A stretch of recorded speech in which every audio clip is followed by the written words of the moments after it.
Islam, Islam, Islam, Moorish America.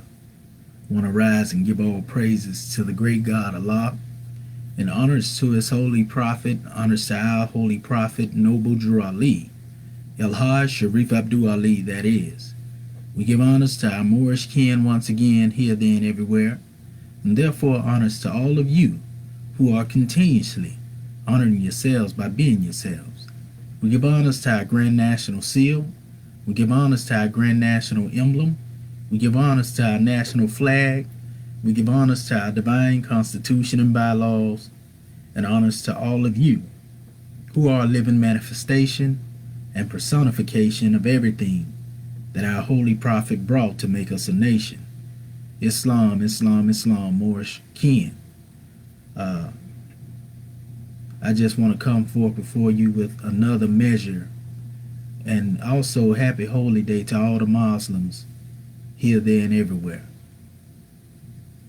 Dealing with this special measure drawing that I have, it's actually dealing with that which is dealing with the statement of Khatam and Nabiyyin being one of the most misunderstood statements, in this particular era and time. And for those who are not familiar with the term Khatam an-Nabiyyin, it has to do with the seal of the prophets. And this particular doctrine has brought a lot of confusion and conflict, so to speak, in between the way when it comes to dealing with those of al-Islam and those of the Moorish paradigm. And we just want to set this measure out. We have went over this before in the past, but we feel a need to emphasize this here at this special point for the reference of those who seek to have an understanding, of the Moorish paradigm. And, how is it that we can demonstrate that Noble Drew Ali is a prophet and Muhammad be referred to as a seal of the prophets? Now, the picture that you see on display right now, if you pay attention to it, this is really drawing what we always state signs and symbols are for conscious minds. If you notice that there's a scimitar above, the five-pointed open green star. And what is here, this is an expression that was produced by myself years ago as it relates to the angel Jibril delivering the scimitar to Muhammad ibn Abdullah. If you go and you study that particular history, you will see that Jibril, the angel, gave him a scimitar. And he passed the scimitar, so to speak, down to Ali, Abu Talib, who ended up actually marrying his daughter, Fatima. So what you see as far as the star is concerned, it is outlined in such a way that there's a circle in between each pentad or pinnacle, and you see Allah at the center. And at the top of the pinnacle is the name, and this is here, this is the name of Muhammad himself. And here you have Fatima, here you have Ali, and then you have Hassan and Hussein, which were their seeds. And then you have Allah, of course, at the center. So this particular symbol is known as the Pajtin Pak. And the Pajtin Pak has to do with the Alabate, or the family of Muhammad sallallahu alaihi wasallam. And many, not having a knowledge of this special drawing, can't even see the significance of it as it relates to the Moorish people. Because it is actually through this special lineage, that your Alawite dynasties of what they call modern day Morocco and the Sharifian dynasties actually trace themselves back to. You see, as a matter of fact, the name Ali was given to our holy prophet, after having gone into Morocco for this very reason. But going into, the deepest aspect of this, because we already see also, The scimitar, it has the declaration of faith on it, and it also said there's no sword greater than the sword of Ali, and so forth and so on. That's what's written there. So you can see that this particular symbol, which represents basically same as that of which our Moorish flag represent to us, this is an ancient symbol. And we can take this particular symbol with the scimitar above it all the way back to Kemet, and in that time you would see above the star in ancient Kemet what they called the Kafesh. And the Kafesh was depicted at times with the leg of an ox or even a serpent above the Soptet, or the star. You see? And so this symbol is very ancient when you see scimitar and star together, and it predates anything in the likes of what they like to call Shrineism. So we want to set the record straight in regards to dealing with that as well. So we only have this up here because of the topic that we're dealing with and the reference that we're dealing with.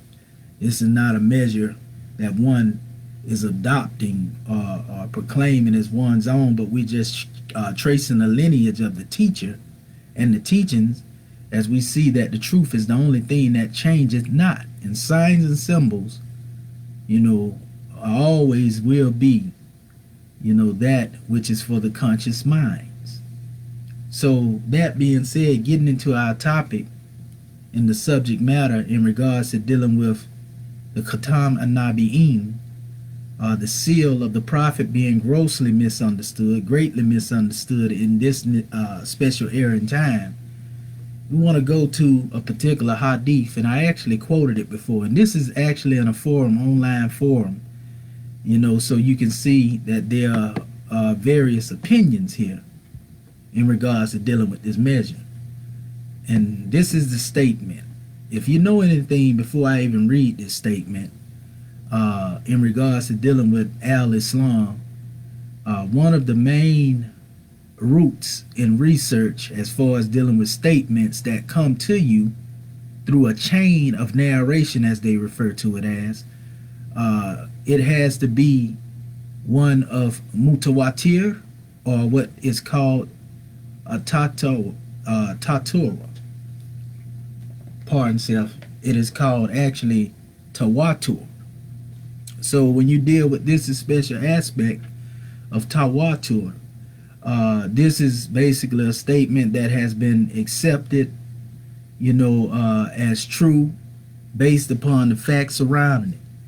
For example, this is one of the ways that I do my research as well, the way that the Islamic scholars come to their conclusion as far as how they deem something sound or unsound.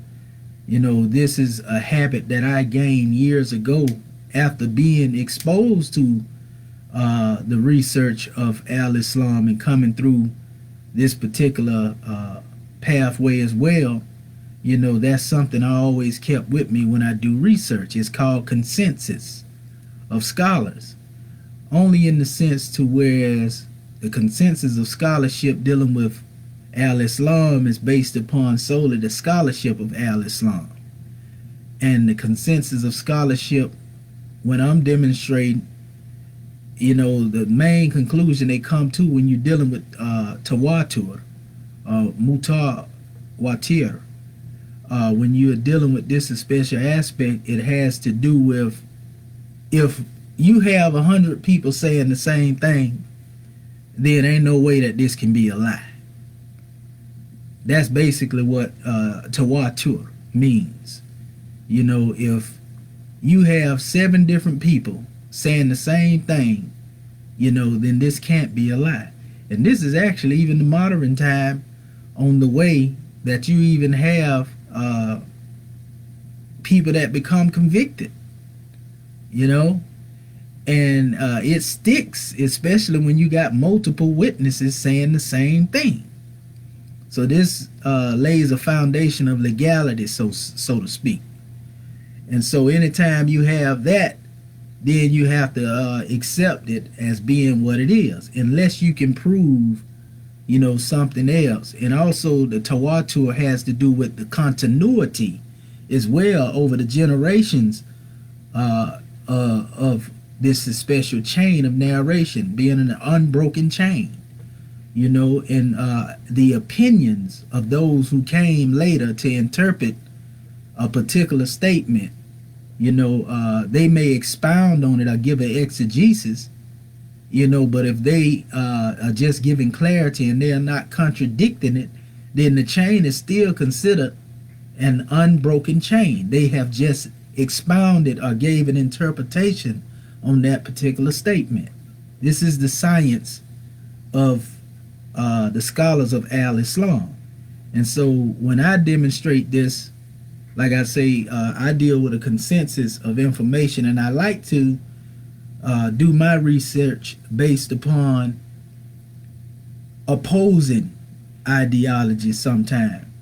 And the reason being is because if you go back 5,000 years ago and someone gives you a history during that same era in time, and this is before the internet, before information age that we are living in now, where information can be seen by the world at the snap of a finger, the tweaking of the keyboard, so to speak.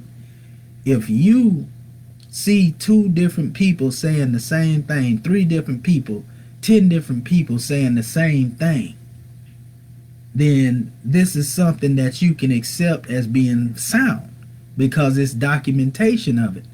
For example, you may receive information dealing with the Great Pyramids, and somebody say, well, the Great Pyramid, it sits in this particular area here. It has this many chambers in it, and it has this. And now you see this in the Comedian history, but then you go into the history of those of Greece, and they're saying the same thing. You go into the history of those in China, and they're saying the same thing. You go into the history of those who are in the farthest part of India, and they are saying the same thing. But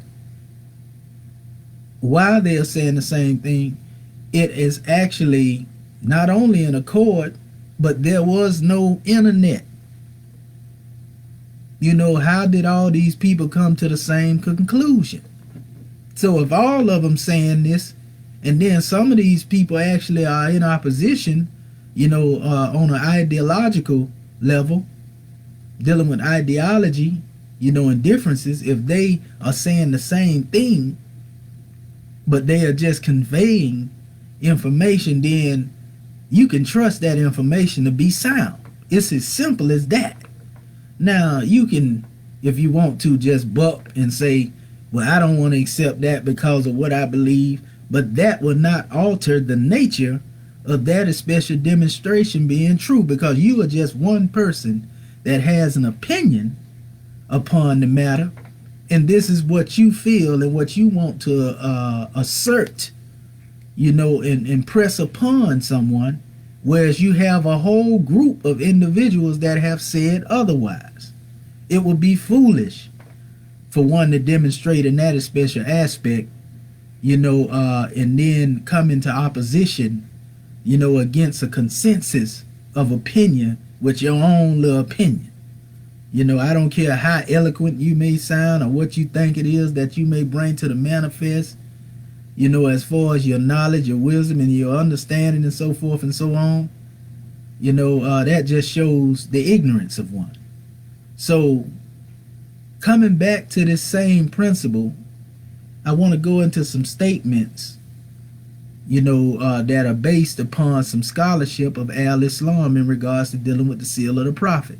And these are sound scholars that made these determinations. I know it because I studied the doctrine, and I know certain people that they consider sound. When you read it, if he said it, oh yeah, then this is the real deal. But the key is not just one person making a statement to support the statement that we getting ready to put out here, but it is actually dealing with the very fact that there were more and many that actually expounded upon this demonstration, and they all came to the same conclusion. And the conclusion that they came to has nothing to do with the present day interpretation of what a lot of people have come to understand in regards to dealing with Khatam and Nabiyyin, the seal of the prophets. So this is said to be by Hazrat Aisha, in Radiallahu Anhu. And this is actually, the wife of Prophet Muhammad, Sallallahu Alaihi Wasallam. It is said that she said, say that Hazrat Muhammad, peace be upon him, is Khatam an-Nabiyyin, but do not say that there is no prophet after him. In other words, she says, say, it is right for you to say that Muhammad ibn Abdullah is the seal of the prophets, but don't say that there is no prophet after him. And then they ask the question here, what do you say about this? And I've been teaching this for years, Moorish Ken. And we're going to show you how this relates to Prophet Noble Drew Ali being the prophet that he is. So let's go down here into some of these comments. And this is the view of the scholars on prophethood. It said this section will provide examples from scholars throughout the Ummah who have held the same view, so to speak, of prophethood as Ahmadi Muslims, right? It says something to keep in mind is that the Holy Prophet Saul himself told us about the coming of a prophet. So scholars' views should not be made a priority over the Quran and the Hadith, which both show that prophethood is open. Now, they are showing you that basically in the Ahmadi Muslims or the Ahmadiyya community, we know who they are. They came under Hazrat Ghulam Ahmad. You see, this particular one came forth saying that he was Mahdi, he was a prophet, and so forth and so on. And he was actually one of the first foreign Muslims to really begin establishing something of Islam here. A lot of the doctrines of the Ahmadiyya movement were adopted by the Nation of Islam, due to their producing the Maulana Muhammad Ali version of the Quran that actually supported their particular ideology. So the key is that has been made here that this is saying that there were basically scholars throughout the Sunni community who held the same view of prophethood as the Ahmadiyya.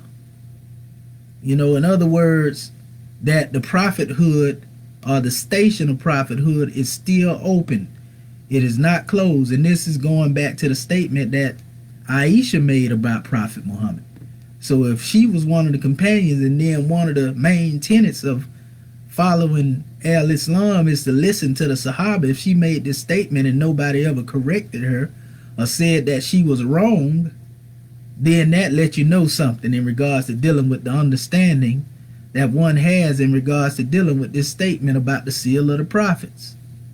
And why she said, yeah, acknowledge Muhammad as the seal of the prophets, but don't say that there will be no prophet after him. So they go into this, especially drawing. And also I like what they pointed out here, that the views of a scholar should never be made priority over, the Grand Quran. You see?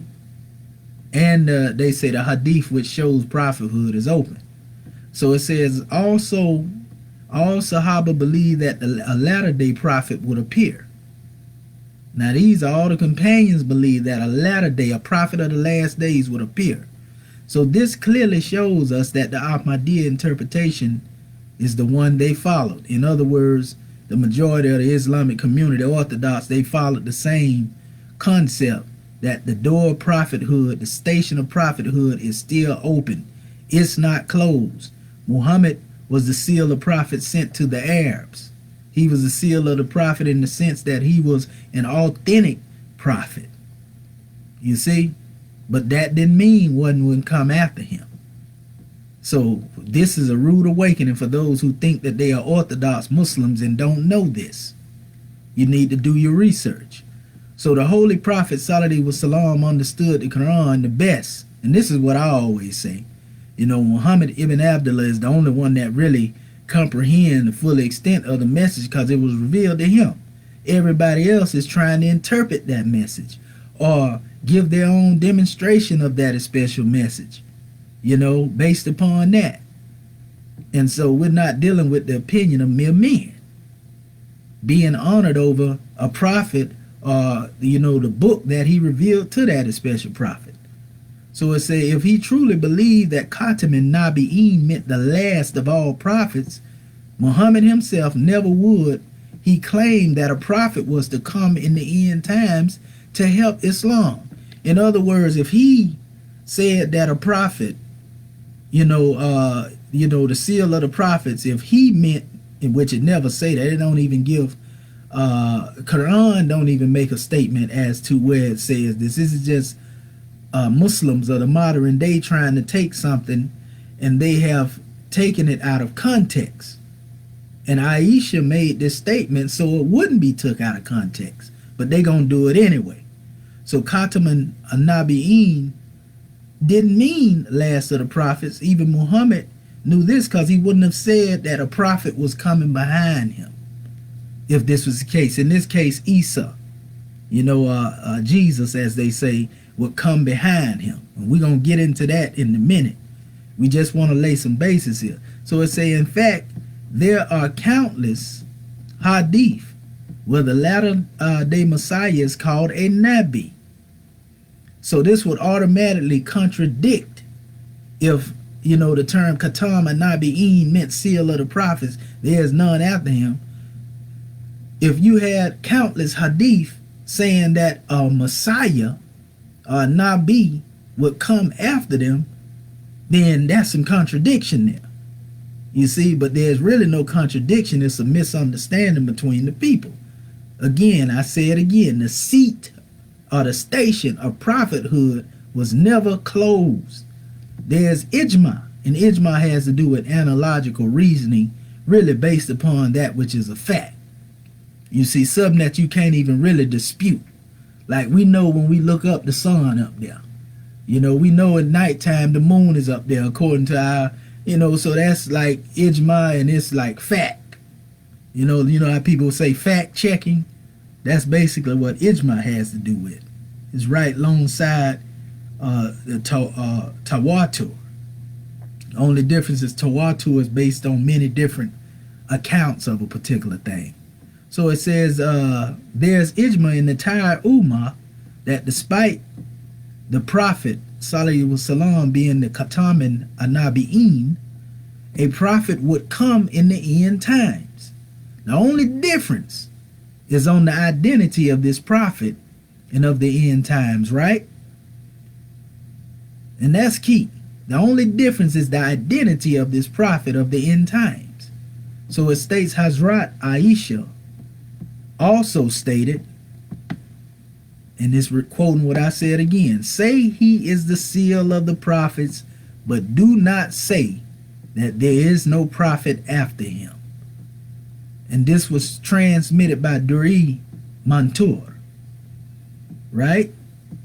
And so, and they actually spelled that wrong. It's supposed to be Dur al Mantur, but that's another measure. So under this particular drawing, and it has never been refuted, no one has ever opposed this. They only gave exegesis upon this. They only interpreted what she said. They never say she was wrong for saying this or she didn't mean it that way. And she said as plain as day, say he is the seal of the prophets, but, and that's the key word, but do not say there is no prophet after him. So she letting you know the prophethood is open. So it says Hazrat Aisha did not go against the hadith of the Holy Prophet. In reality, she showed the people the true meaning of the ayat of the Quran. And she showed us that we should not misinterpret, there is no prophet after me, and knew that if this hadith is taken out of context, it could ruin the ummah. And that's exactly what's going on right now, because people have taken this statement, there is no prophet after me, which is not mentioned in the Quran, but this is a hadith expression. You know, there is nowhere in the Quran where it say there is no prophet after me. You know, this is the scholar's interpretation of that, you know, and it has been confusion. You know, so she stated this so they wouldn't take it out of context. And again, they did it anyway. But yet many claim to follow, you know, the prophethood of Muhammad.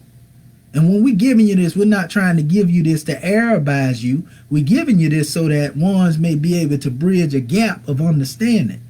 Because Prophet Noble Drew Ali said we was going to have to take his teaching and set our brother straight in the East. You see? So let us go on. So it goes on and it states, she showed us that we should not interpret this hadith in a way where it goes against the Holy Quran, right? It say, and that this statement shouldn't be repeated, as it will misguide others on the true meaning of the hadith. It say, this shows that there is no prophet after me only refers to a law-bearing prophet coming against the teachings of the holy prophet Muhammad. It say there is another incident where Hazrat Ali made a statement, but the main statement here is that it's emphasizing that no law-bearing prophet would come against the teachings of a prophet that came before him. In other words, one who would come after Muhammad, his teaching would be pretty much a teaching that's in line with the same teaching he demonstrated. You see, and we have a thing in moral science where we say there's no one truth that contradicts another truth. You see, there's no one truth that contradicts another truth. Now, Noble Drew Ali in his prophethood never came and said that he came to strip out, you know, prophethood away from any prophet that came before him. Even as a matter of fact, our approach, you know, in the grand body we demonstrate along these lines, we accept every prophet that came from the line of Adam all the way to Ali. You know, so we don't differentiate and get into the conflict and all this type of measure here. And Prophet Noble Drew Ali never said his law came to cast away a law that came before him. We have to understand this, family, not from an Arabized perspective, not from one trying to teach you, you know, the Arab's perspective and demonstrating, but trying to actually give you the keys to set your Arab brother straight. And those who know exactly what we're talking about. Now, those who are deluded away from the truth, they're going to automatically, you know, have some type of oppositional, you know, conflict in regards to dealing with this demonstration. You know, so when you know better, you do better. So when it come down again to dealing with this measure, keep that in mind as we move forward. The whole key is where Aisha made this statement. She was saying that this was basically making it clear that a law-bearing prophet, there will be none that will come against the teachings of that prophet Muhammad. You know, and then you got to remember, when Prophet Noble Drew Ali came on the manifest, he didn't say he came to bring you anything new. He said he came to return what was already yours, what belonged to you. He said the reason we don't accept Islam is because it belongs to us. You see? So it was stated here by Abu Abdul Rahman. He narrated that he used to teach Hazrat Hassan and Hussein, and this is the sons of Ali and Fatima. And once Hazrat Ali bin Abu Talib passed nearby him while he was teaching them, so he said to them, teach them Khatam and Nabiyyin with a fatah on the ta. Now firstly, We already have proof from the Holy Prophet Sallallahu Alaihi Wasallam and his wife, the mother of the believers, that prophethood is indeed open, but only to a prophet from within the Ummah. This is exactly the view of the Ahmadiyya Muslims.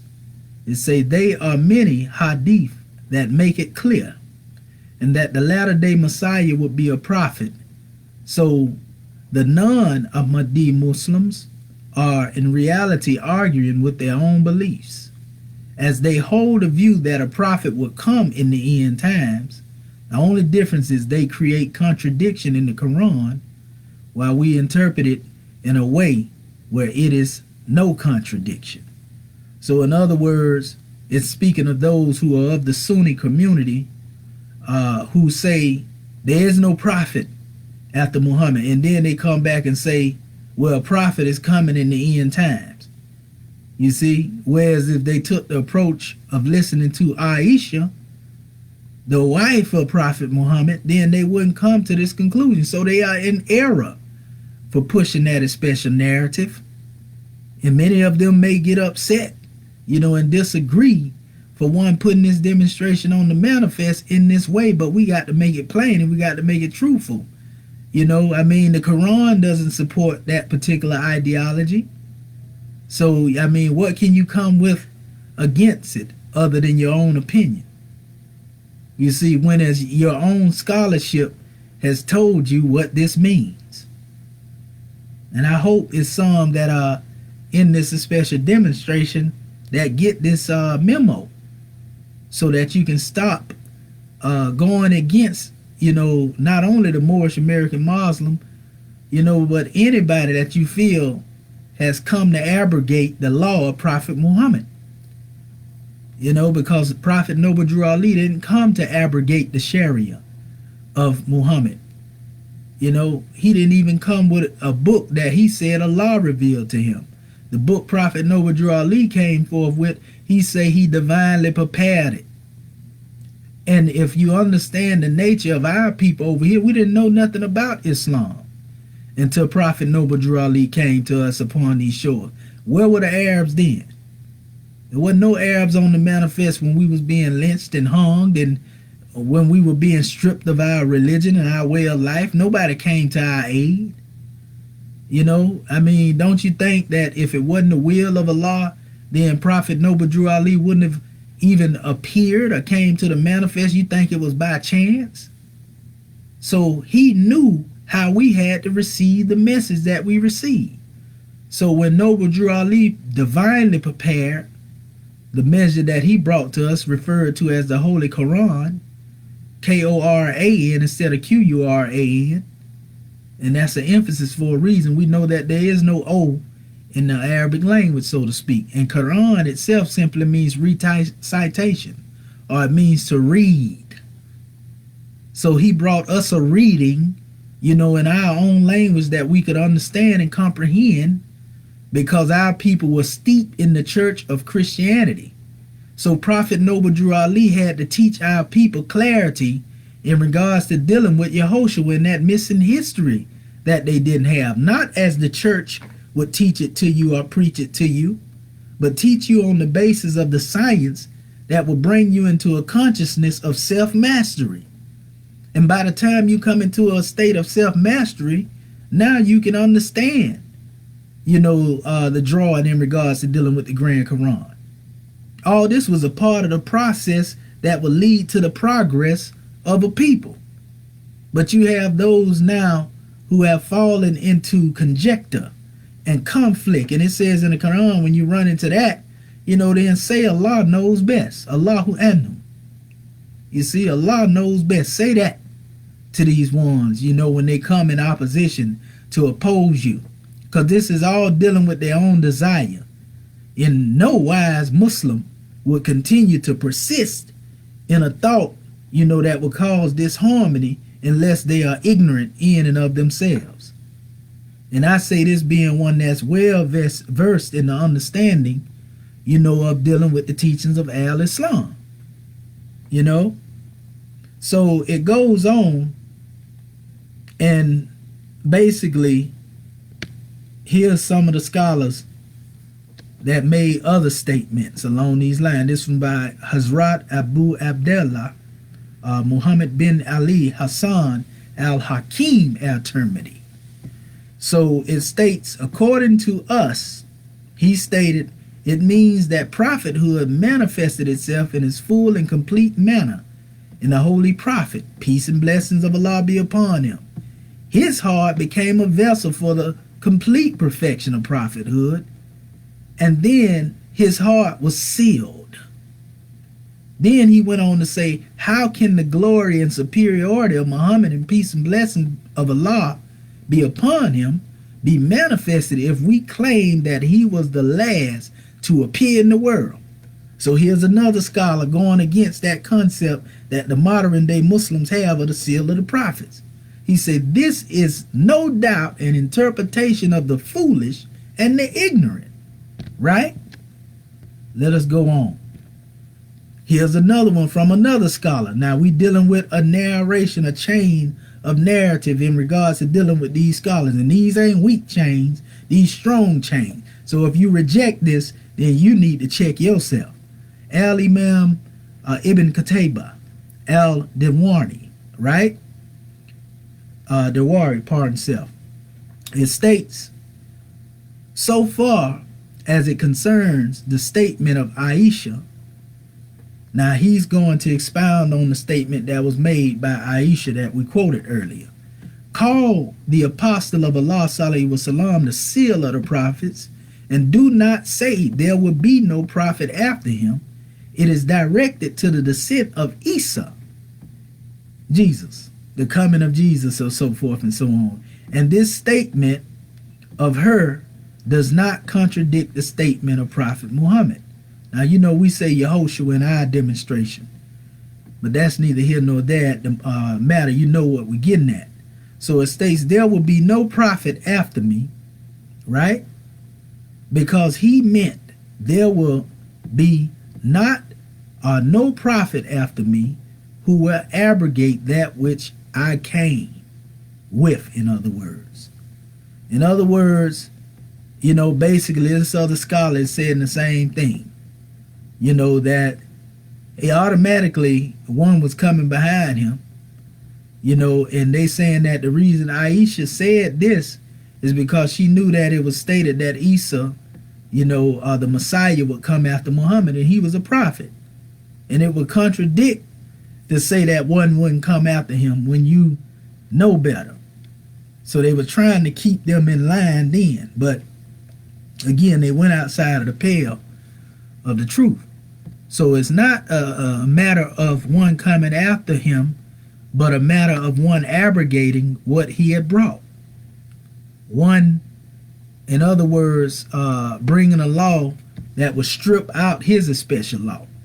The Prophet Noble Drew Ali didn't have a need to bring a law that stripped out the law of Prophet Muhammad ibn Abdullah. That was never the case. That was never the intent. You never hear Noble Drew Ali saying, I came to strip out the law, you know, of all the prophets that came before me. And we refer to him as the last prophet of these days in time, because we say there's no need for anybody else to come to our people, because what he brought us was not only our nationality, but he brought us our divine creed. So what else can somebody come behind that along the line of prophethood and bring? You see, there's no need for it from that aspect. What they gonna tell you?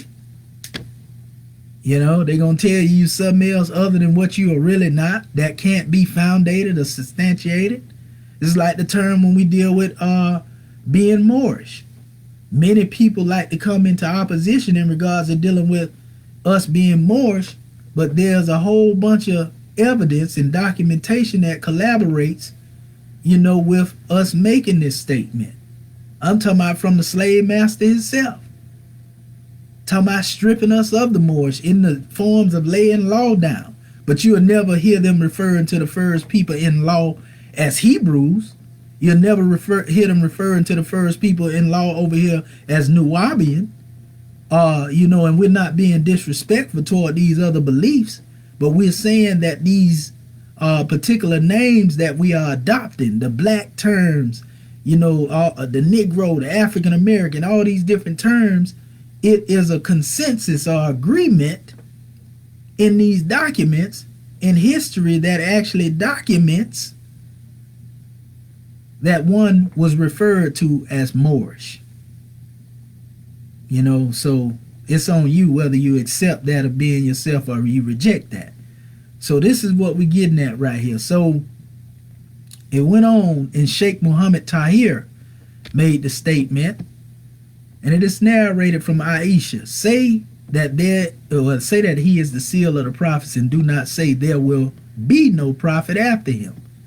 He interpreted this and gave his exegesis. He said this aims at the descent of Isa, in other words, Yahushua again. He said, and this also does not contradict the hadith, there will be no prophet after me, because he meant that no prophet will abrogate his Sharia. So this is the definition and the meaning of there will be no prophet after me. He meant that no prophet would come and basically cast his law away, because that's what Sharia is. You see, the Sharia, or the Sharia, right? Sharia. So when you go into this special demonstration, no prophet will come and cast it out. That's all he meant. So somebody else, and all the scholars agree upon, that's not my interpretation of it. That's what all of them are saying. So here you come, some Johnny come lately, Arab or Negro wannabe Arab scholar. He gonna come in here and tell you something else other than that, and then gonna try to fight against you based upon this special demonstration. You see? Then this is called one has not did the research, and they are not being what they know, they being what they told. They ain't researching this here. They just going by because they read it in the book, and this scholar said that, and that scholar said that. That particular person you are listening to that's trying to control the circumference of your understanding, basically. So it goes on and it states, this was by Sharah of Miskat al-Masabi. And say this is also telling us that La Nabiyyin Badi refers to a prophet abrogating the Shariat of the holy prophet. There's another scholar agreeing upon the same thing.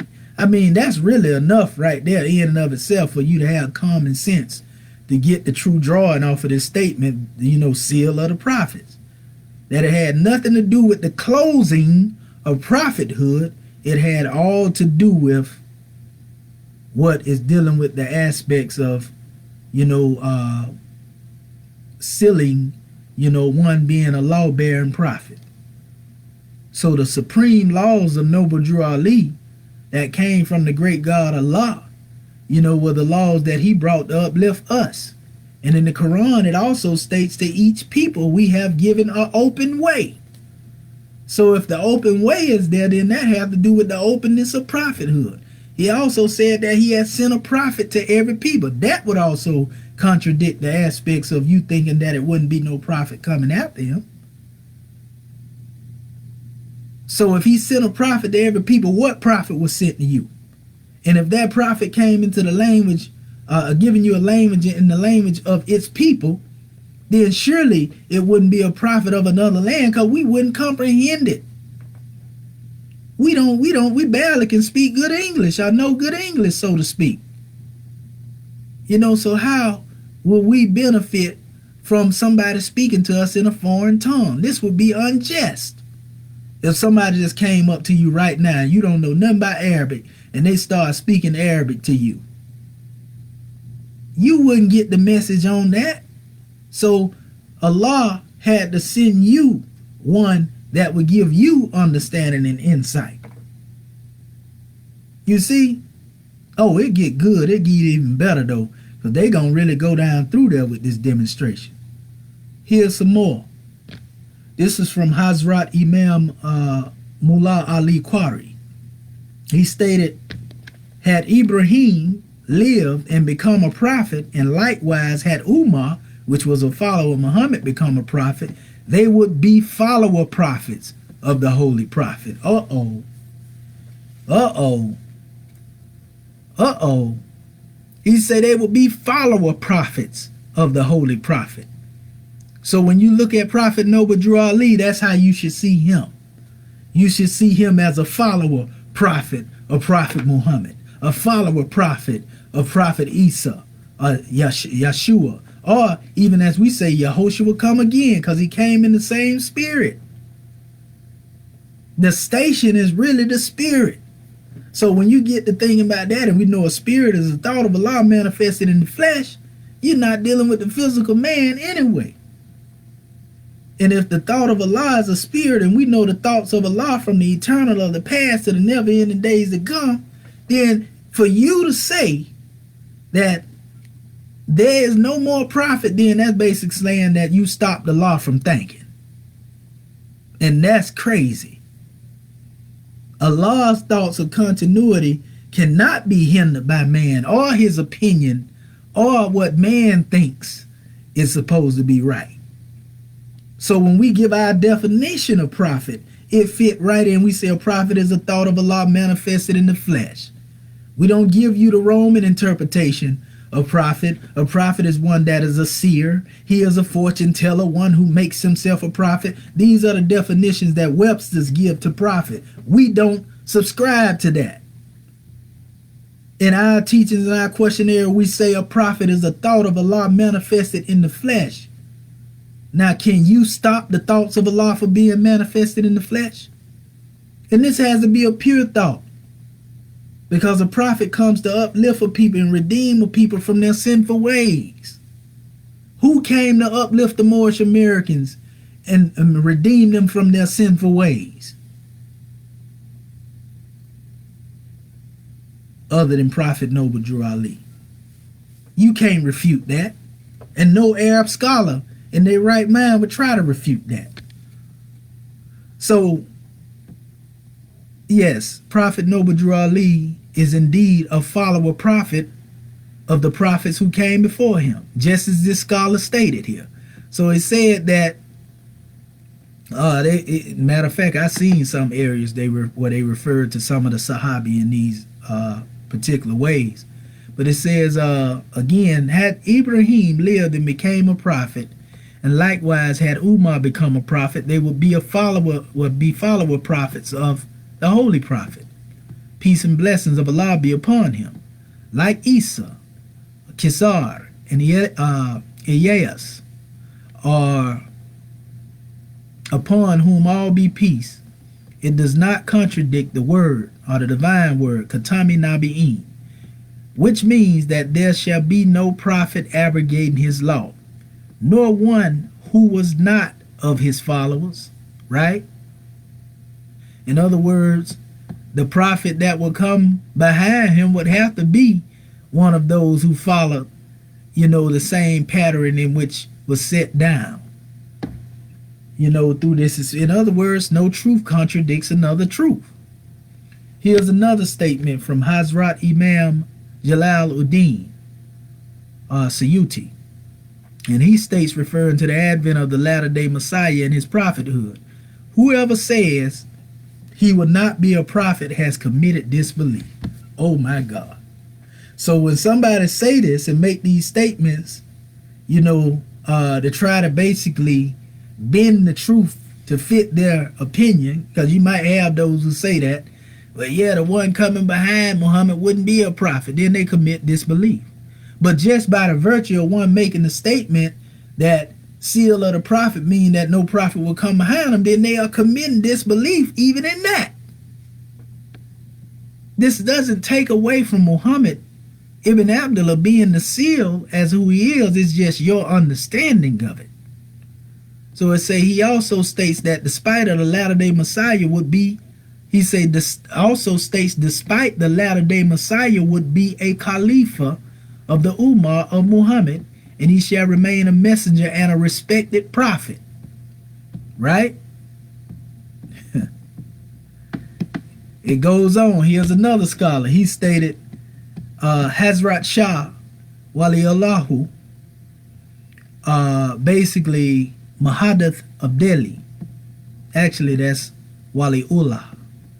And it says, who is known to be the Mujaddid of the 12th century. He states, the closing of prophethood with the Prophet Sallallahu Alaihi Wasallam means there can be no divinely inspired reformer after him who would be commissioned with a new law by Allah.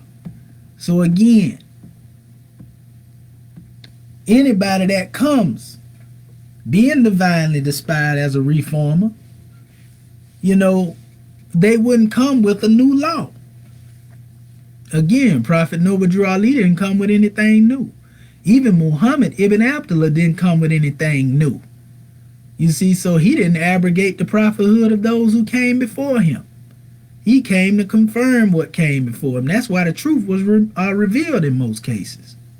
So he further states, according to this measure, the meaning of the Holy Prophet being the Khatam and Nabiyyin is that there shall not now appear a person whom God may appoint with a new law for mankind. That is to say, there should be no prophet who shall come with a new law. The people generally believe that when the Messiah would descend on earth, he would only be an ummati.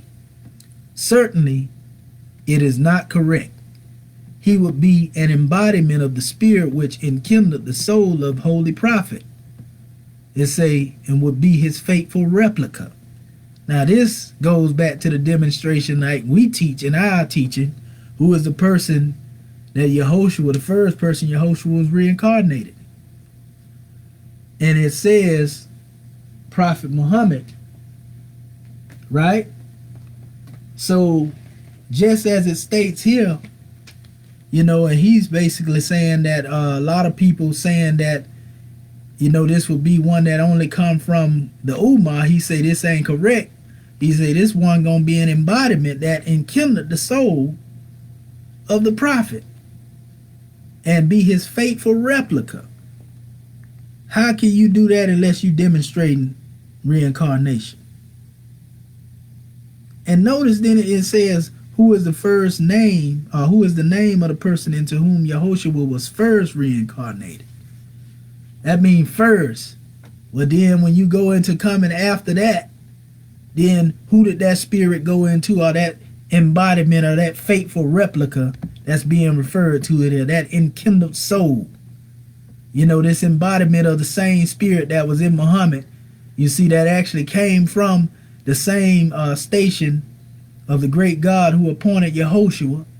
And then we come in this new era and time, we dealing with Ali.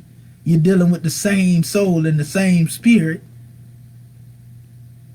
So it has no bearing when it comes to dealing with the aspect of stripping out the law, because the same spirit is coming on the manifest in a different climb and different time. Messengers are sent in succession. Succession have to do with cycles and cycle ages.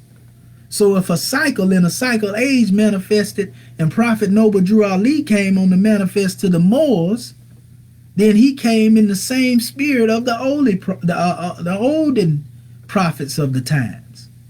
And these these prophets of the ancient times that came into the moderate, Allah's thoughts don't have, demarcation in them. So you can't just take the line of divinity in his thought and then just cut it off when you get ready. You can't stop it. You can't stop it for the same reason that when you look out there into the universe, you constantly see life manifesting itself in places where there was no life. So that means even the process of the thoughts manifesting creation has not ceased. So if it has not ceased on a universal scale, and we know man himself is the universe embodiment on a microcosmic level, then so it is the same. New life and a new light of the truth would always come through the line of man. This is why we say when our holy prophet received his title of prophethood, he received it, after he went through that grand initiation and becoming the adept that he was. You see? That's why the 7th adept degree is propheta from that level. But that's another measure though. So he said also as he went on, He says there cannot be an independent prophet after the Holy Prophet who is not his follower and his adherent. In other words, one that would come behind Muhammad as a prophet would have to be one who followed in the same particular path, so to speak, or had some adherence to the teaching. That's basically what these scholars are saying. And so the same law that was brought, there is no truth that contradict another truth again. The end of prophethood with the Holy Prophet only means that there can be no law-bearing prophet or prophet from outside of the Ummah.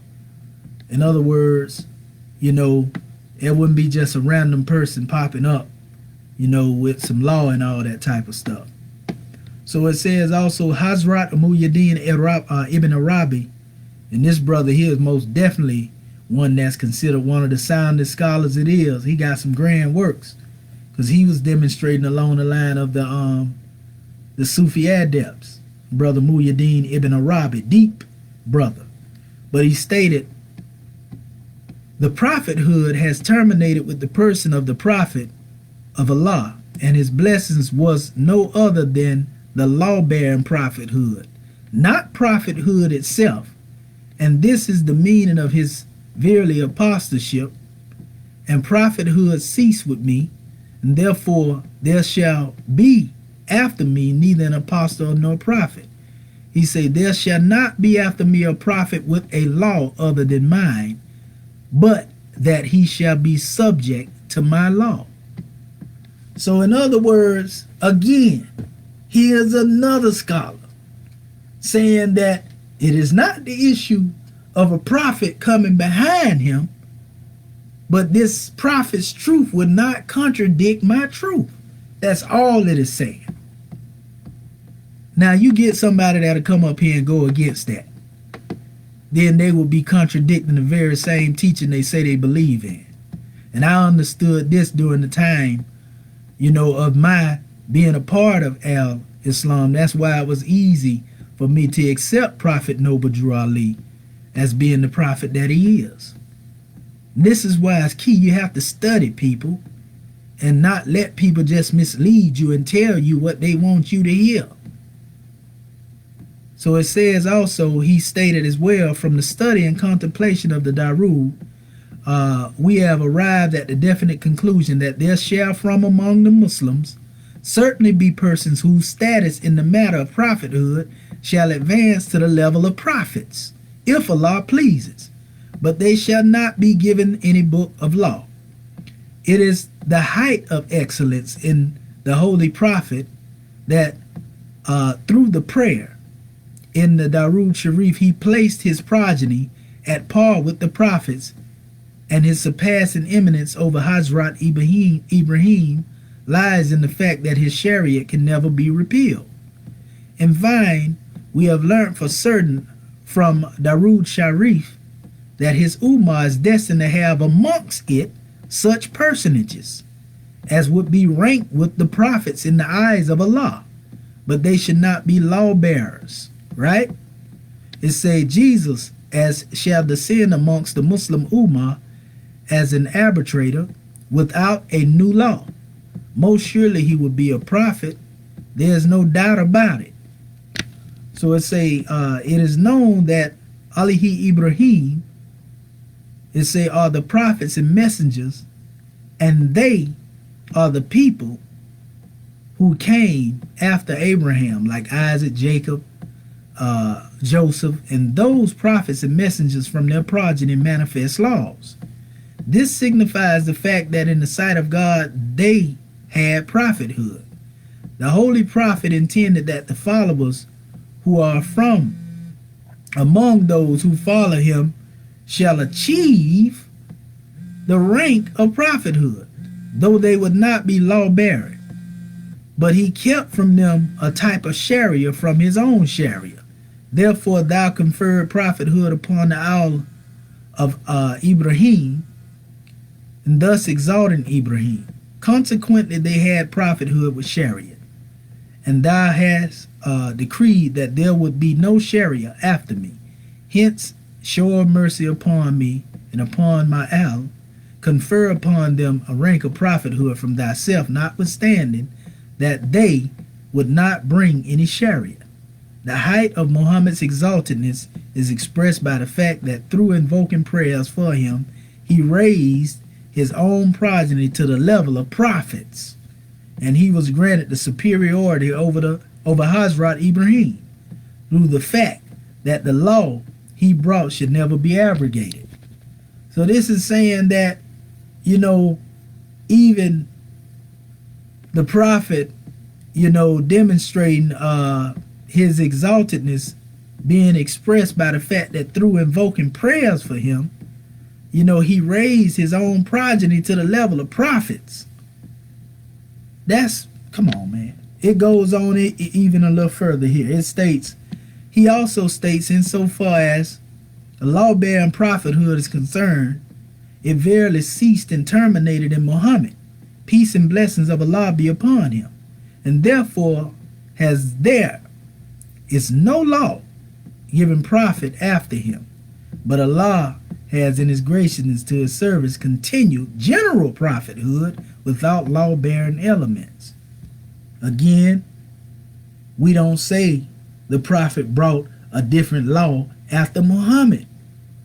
He brought the same truth, just fitting for our people in this era and time. He instituted law for the government of this world that we're living in now. Our open way, the way that has been given to us, came through Prophet Noble Drew Ali. Who can refute it and be basically without being out of law, with the Quran? Who can refute it? Here's another measure. Hazrat Imam Abdul Wahab Sharani, he states, let it be known that the order of prophethood has not totally ceased. It is the law-bearing prophethood which has discontinued. So all these prophets pretty much were saying prophethood itself is not done. He said it is the law-bearing prophethood being discontinued. All of them said the same thing. Now this is tawatur. This is ijma. This is a consensus of the scholars. Who will refute that and not be in opposition to the Quran or Islam? Now, many don't want this to be said because they feel like after one coming to this knowledge, or they want to keep it secret, so to speak, because they feel like, we want to be trying to say here a prophet over here, she's a prophet over there, and so forth and so on. But prophethood and the proof of it, this is what we have to come into a conclusion of in regards to dealing with that. If one say he is a prophet and the things that he speak comes to pass, these are the measurements of whether or not he is who he say he is. And we seen countless prophecies of Prophet Noble Drew Ali unfold. And come to right now, his prophecies are unfolding in the hadiths that we read on his life. I'm talking about from the animals roaming the streets to the wheel of industry stopping, coming to a halt. It has stopped right now. And it's constantly shedding now, getting worse and worse. But he said when it starts back, it's going to be in the Moors' favor.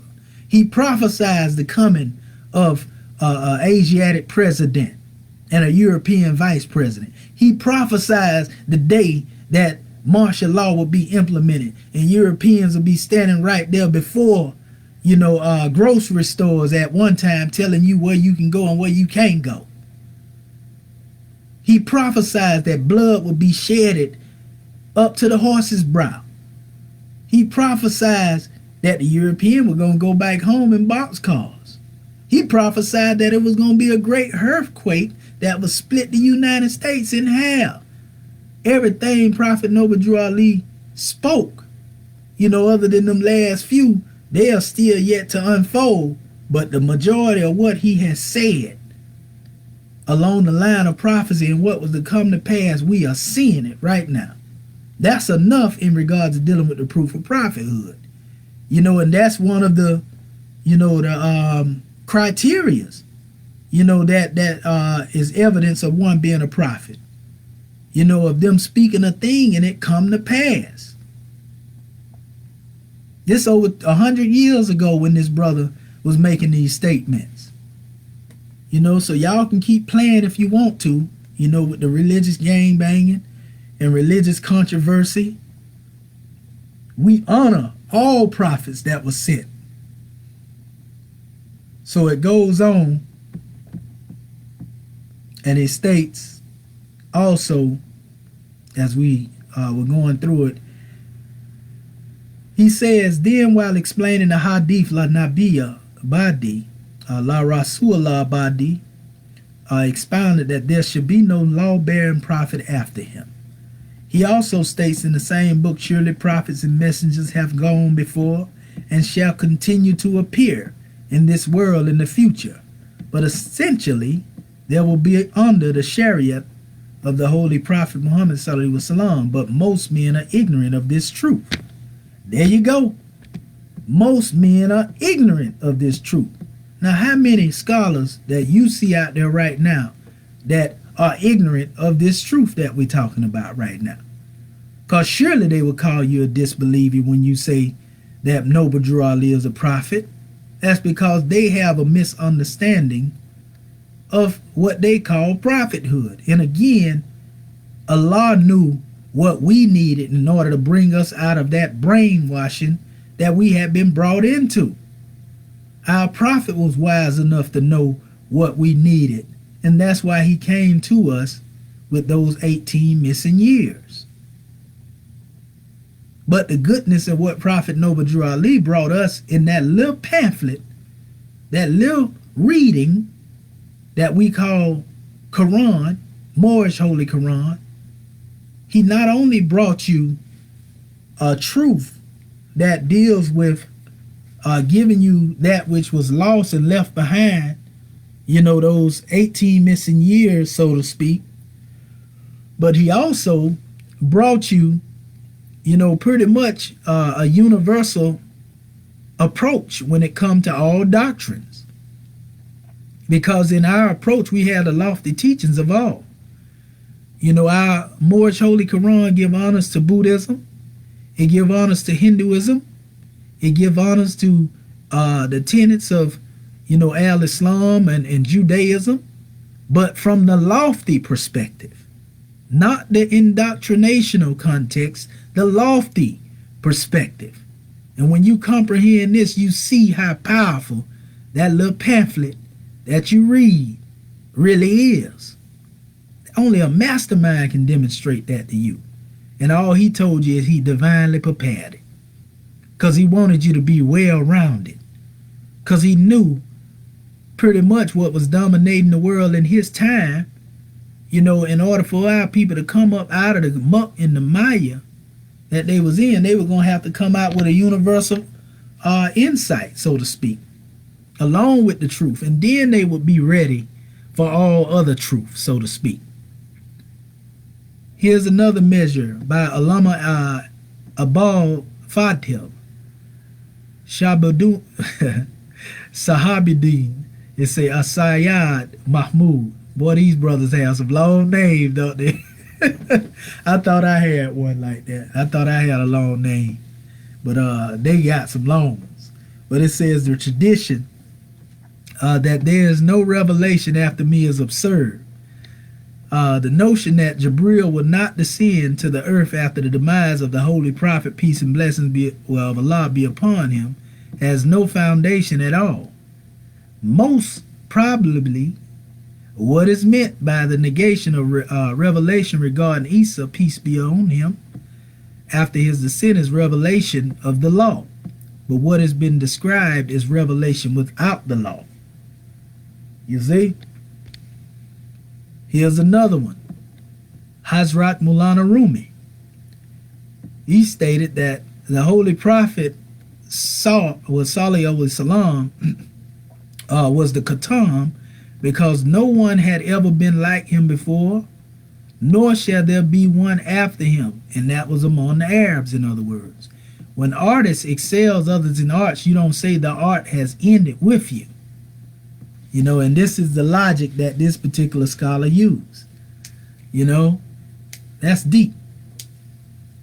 And, you know, that's just like saying that Allah had the ability to think and bring things into creation You know, he demonstrate the thought of Allah made manifest, but he can't do it no more. How arrogant is that of man to even think in such a way? It says, he also states, make such plans to perform righteousness in the way of God that you attain prophethood within the Ummah.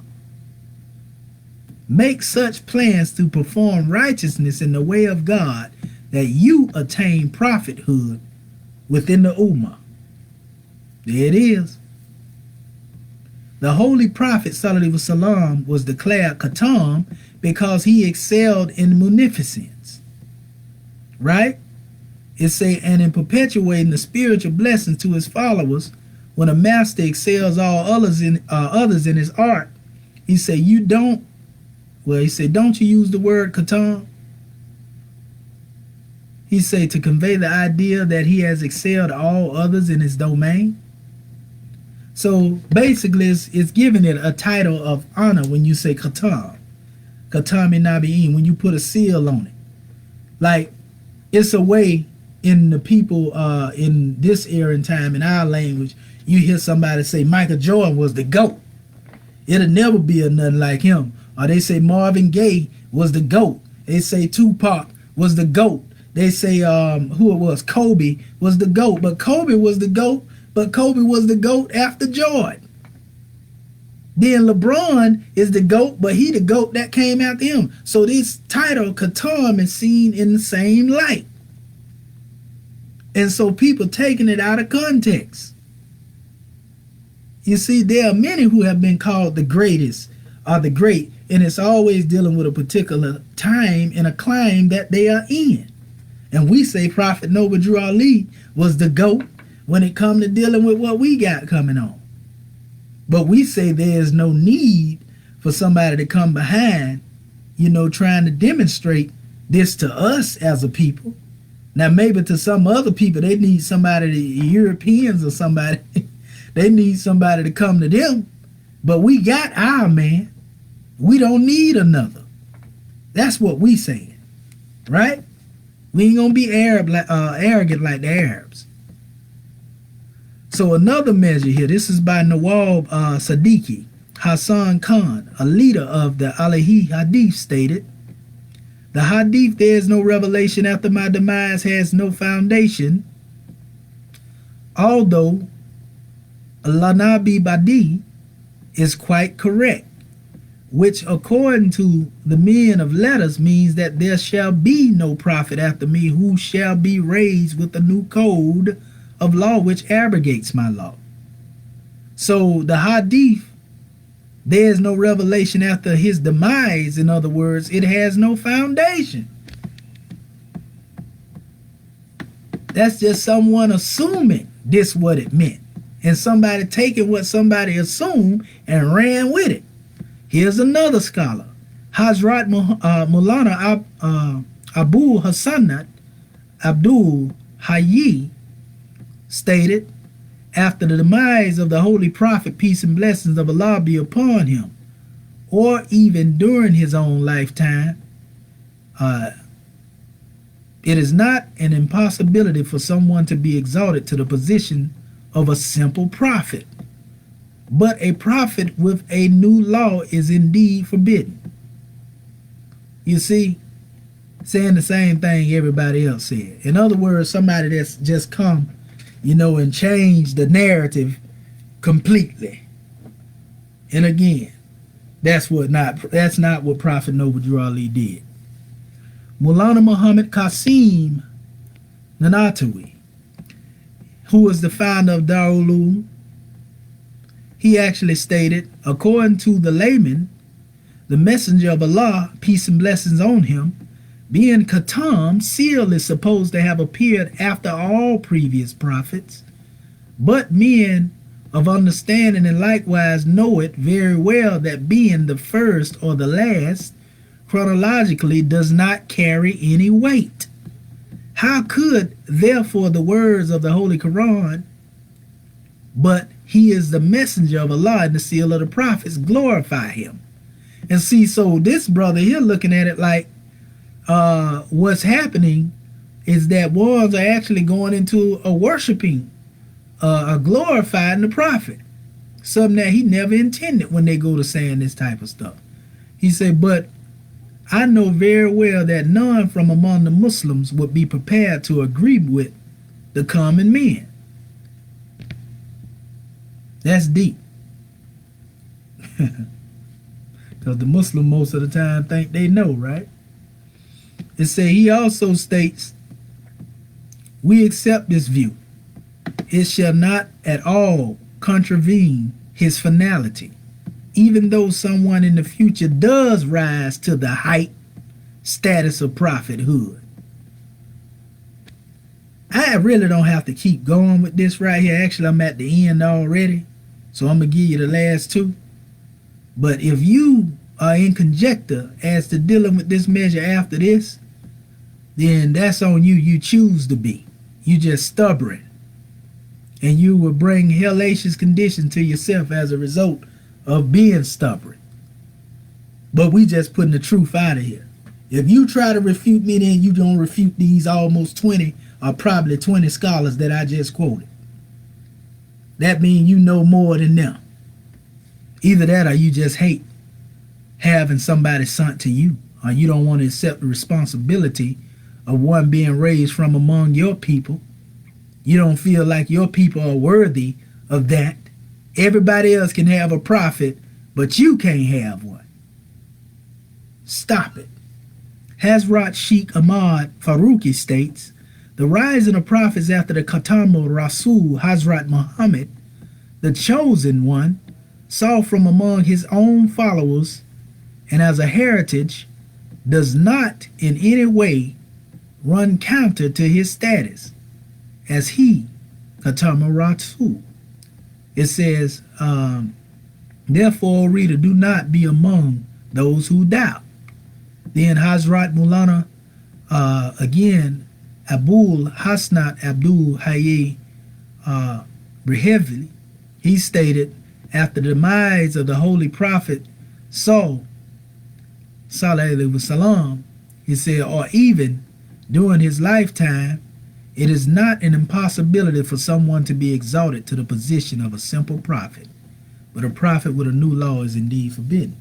So, you know, these are just some of the measures, you know, to be brought forth here, Moorish kin, in regards to dealing with the matter.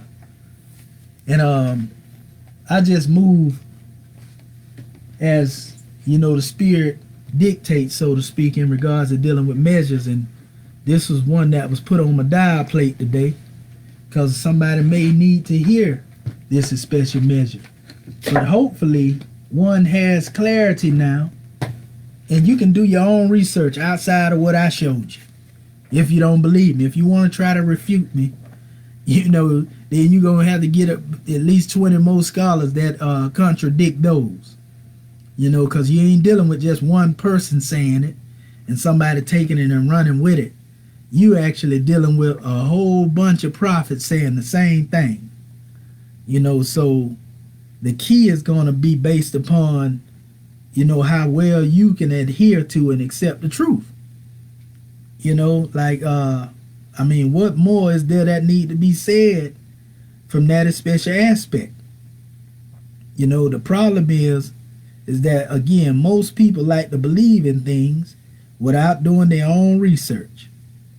And then if it's not in accordance, you know, with what they themselves understand to be a particular truth, then they automatically assume that, well, this is contradicting this, and this is contradicting that, and so forth and so on.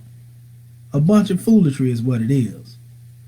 You know, and you will constantly be in religious wars, going back and forth, demonstrating along the line of religious gang banging, you know, if you continue to go into these special drawings.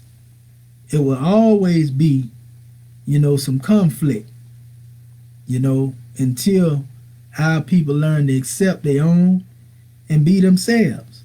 Accepting us and being who we are have nothing to do with rejecting, you know, the revelations and the prophets of those who came before us.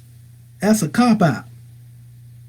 You know, we are commanded to be those who study and those who know. We are not those who are lazy laymen when it comes to dealing with intellectual exercise. We are a studying people. We are a thinking people. So, and if we are demonstrating from that special aspect, then we know the truth and we stand upon that truth. Who is there that can shake your foundation? We don't respond by insulting, because we have no knowledge. No, you go and do the research. And when you go and do the research and you come back, then you get a grand drawing and some clarity, and you can stand upon that which you know. So it's very important that we get this drawing. I want to give you something here, though, and I'm going to close this special drawing out. And this is coming from the Exhuming of a Nation, written by Dr. Akin Pert M. Heru, Tutankhamun Bey, Grand National Chairman of Moorish America. And this is page 13 in the Book of Fire. He said, Muhammad, the seal of the prophets. Muhammad is the seal of the line of the prophets that brought Islam into the nations of fallen humanity. He said the very last revelation from Allah to Muhammad was Surah 5, Ayat 3. This day I have perfected your religion, for you completed my favor upon you, and have chosen for you Islam as your religion. Islam is the straight way of salvation which leads from the heart of men unto the heart of Allah. Each prophet from Adam through Isa has paved their part of his straight way for man's return to his creator. Muhammad perfected Islam into Arabic, the Arabian language, and therefore became the seal of those which brought earlier portions of Islam. There will never be a new or another religion. Now listen to what the brother said, because he's saying the same thing that them scholars said. There will never be a new or another religion save Islam from the great God to man by his prophets. Allah perfects a thing once and declares it good, very good. Hence, Noble Drew Ali could not bring us anything other than Islam, the truth, and the old-time religion. Muhammad is the seal of all the prophets, because all prophets brought their ordained portion of the one redeeming truth, beginning with Prophet Adam through Muhammad. All brought a high degree of the one truth according to the level of man's consciousness at that time. However, Muhammad was not the seal to the prophets that the great God Allah was sending to save the nations from his wrath. Indeed, these prophets would be needed as long as there is a fallen humanity on earth, and the great God will continue to send them when their wretched nation is ready to receive their Savior. The great seal of Muhammad is all that his prophethood had perfected. He perfected the ancient African religion for the paganistic Arabs. Muhammad is the seal of the special line of prophets whose duty was to bring portions of Islam according to their people's consciousness during their eras. Those major and minor prophets, and that's the key, major and minor prophets, either directly or indirectly received their teachings from the ancient mysteries. He had chosen for his Meccan people the ancient mystery system of Kemet, which translates in the Arabic language as Islam. This was the religion of the gods of the Nile. After Muhammad, there were no more degrees to one attainment of truth to be brought to the nations of the earth. This day I have perfected your religion, for you completed my favor upon you, and have chosen for you Islam as your religion. Surah 5, Ayat 3. Here the word you refers to Muhammad's Arab kin, right? He's saying those who had converted from paganism to Islamism, acquiring the name Muslim, for faithful, to show their will. And their will were now with one with the will of Allah. Unbeknownst to most Muslims and the Islamic theology and scholars of today, the Holy Prophet Muhammad did not invent Islam. A mighty adept from the Egyptian mysteries who had attained the high degree of Jibril taught Islam. You see, to read Muhammad over a period of 2 decades. Surely Allah works for man through man. Prophet Muhammad owed Islam the highest form of service to man's creator, to his Arabian people, because they had strayed into idol worship over 360 gods. Among those idols were an Allah and a Let, made male and female. Even at Mecca's Kaaba, they were selling and trading everything from stone gods to human slaves.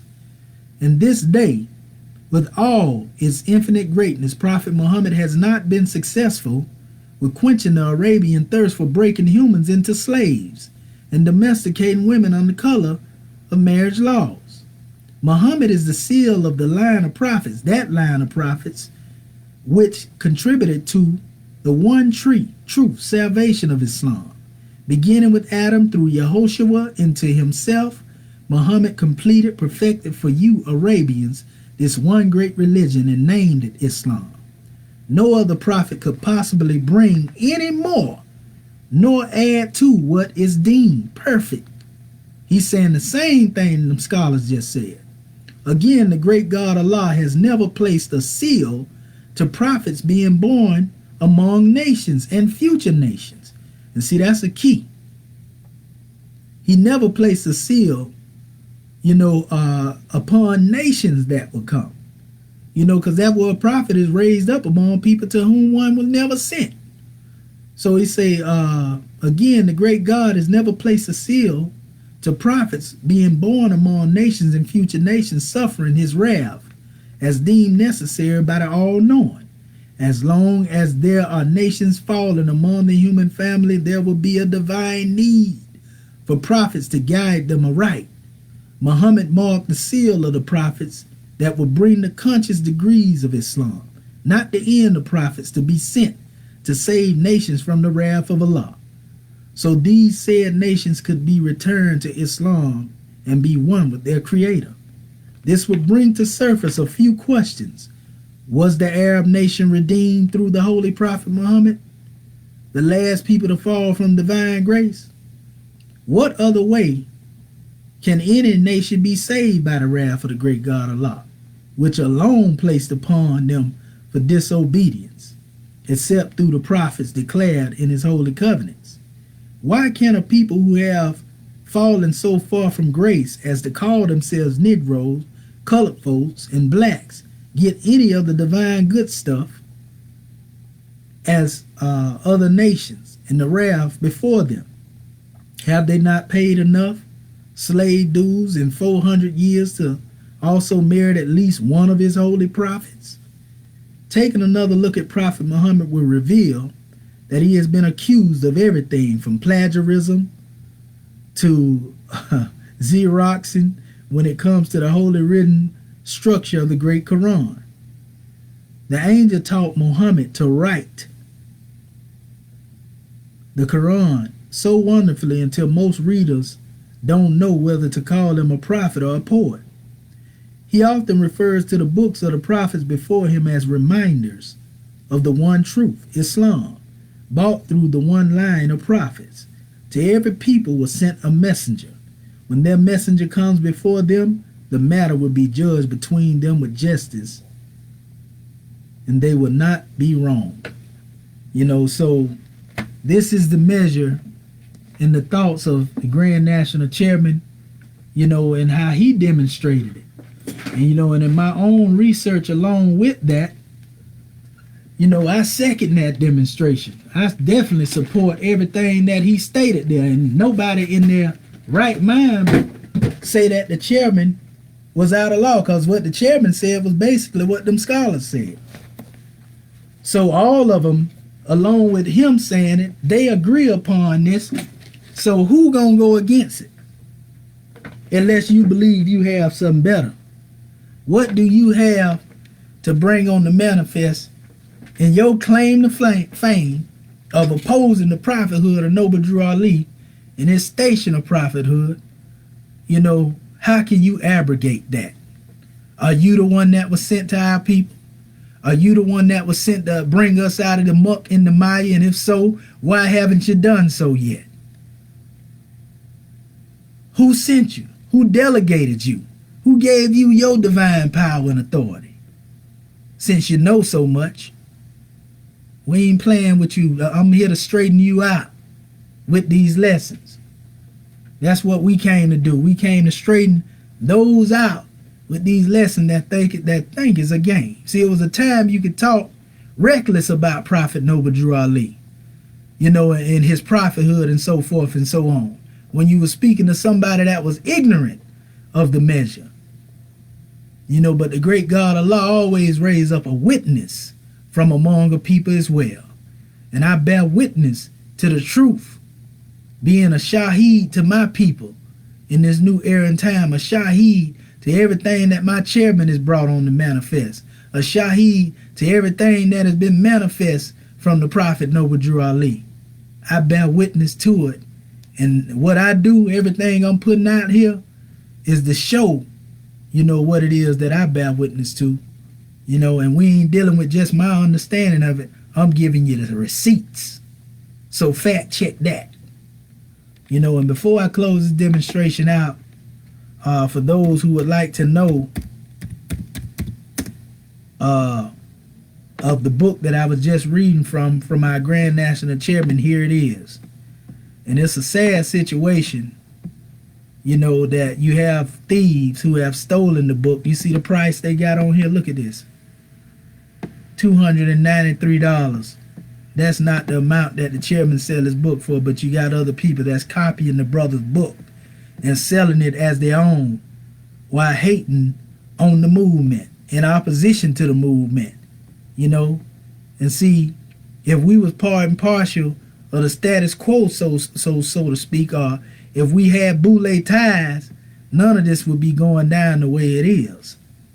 But being that we dealing with the plain truth and we dealing with the pure truth, you have those who want to, try to put some opposition out there. You even got, fake Moors coming up here acting like they with the government, making passports and they got our flag on it. They making documents and instruments with our seal on it.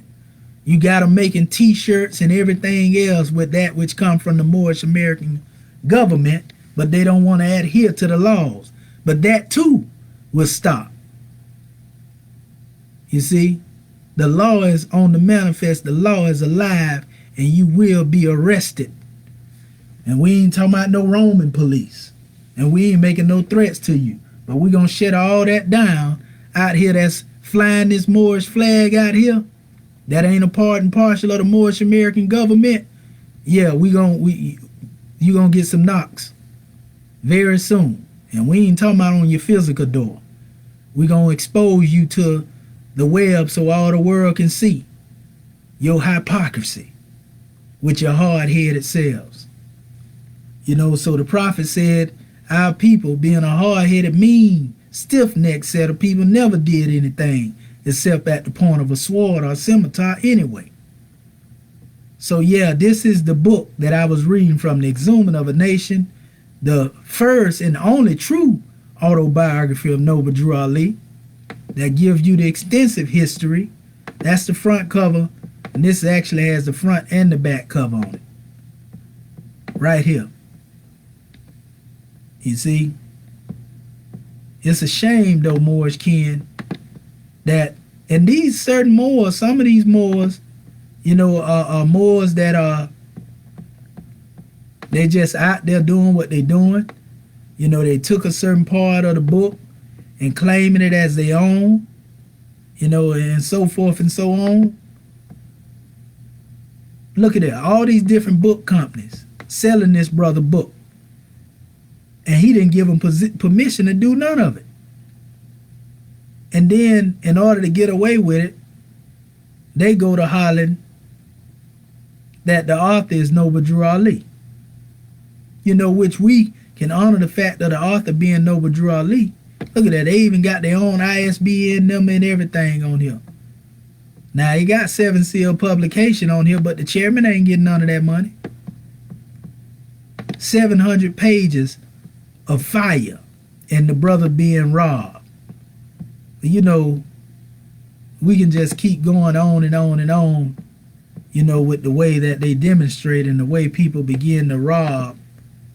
You know, and this particular demonstration is out of print because this was one of the first copies of it. Look at that. Look at the price on that. Are you serious? $22,000. And that looked like in a whole different currency right there. Is that the roofie? I think that's the roofie dollar. So you got the people in India selling the Book of Fire too? Look at this. That's a shame. You know, thievery is something else. Now that's what you call stealing. But again, family, you know, we just want to give honors to all of you. You know, and this measure is a measure that's put out here to bring unity. You might not like the tone in which it was demonstrated. You know, I ain't here to savor your feelings or whatever the case may be. You need to use your compass and draw a circle around your passions and your desires for that matter. But I'm just going to bring the truth to you. You know, because we got to wake you sleepy-headed Moors up. And those who want to be Arabs as well. You see, because the Islam you think you might be following may not be your Islam or Islamism. So that being said, I say peace, love, and law to you at all costs. And if anything was said that benefited you, it came forth from the ancestors, from the prophet.